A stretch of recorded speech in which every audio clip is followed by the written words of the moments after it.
मणिग्रीव र नलकुमार नाम गरेका यक्ष कुबेरका छोराहरू हेर्नुस् बडा धनी धनी बाबुका छोराहरू उहिले देवताका पालामा नै बिग्रिने रहेछन् क्या कता कता सबै त भएन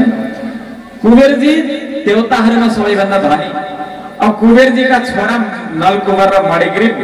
मातेर अहंकारी भएर लट्ठ परेर मदिरा पान गरेर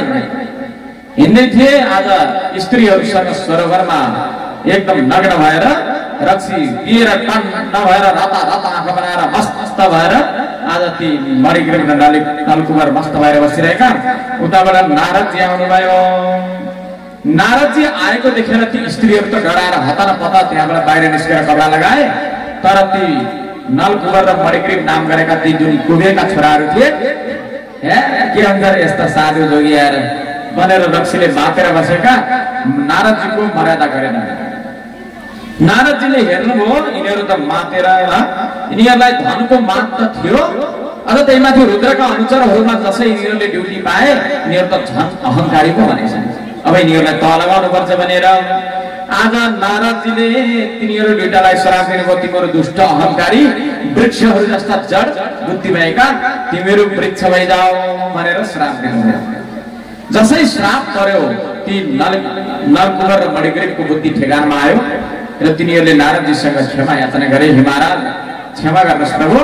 हामीले गल्ती गर्यौं भनेर रुन थाले नारदजीले भन्नुभयो ल ठिकै छ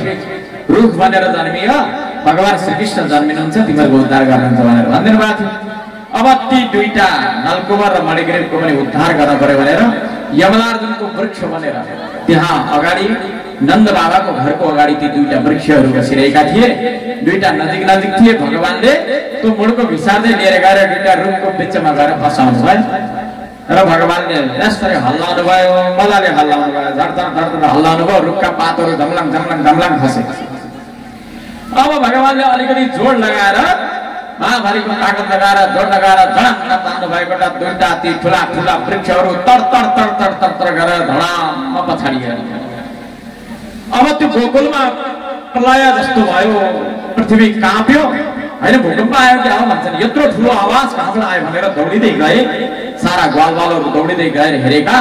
बडे मानका दुईटा यमलार्जुनका वृक्षहरू डङरङ लडेको देखेर सातो भयो राम राम राम राम यति ठुला वृक्षहरू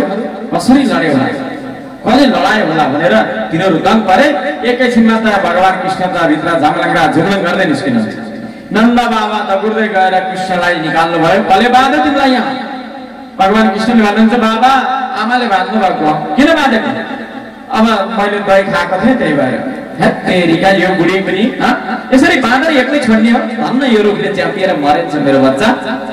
यसको बुद्धि कहिले नआउने भयो भनेर आफ्नी श्रीमती यशोदालाई गाली गर्दै श्रीकृष्ण भगवानले लिएर आउनुभयो।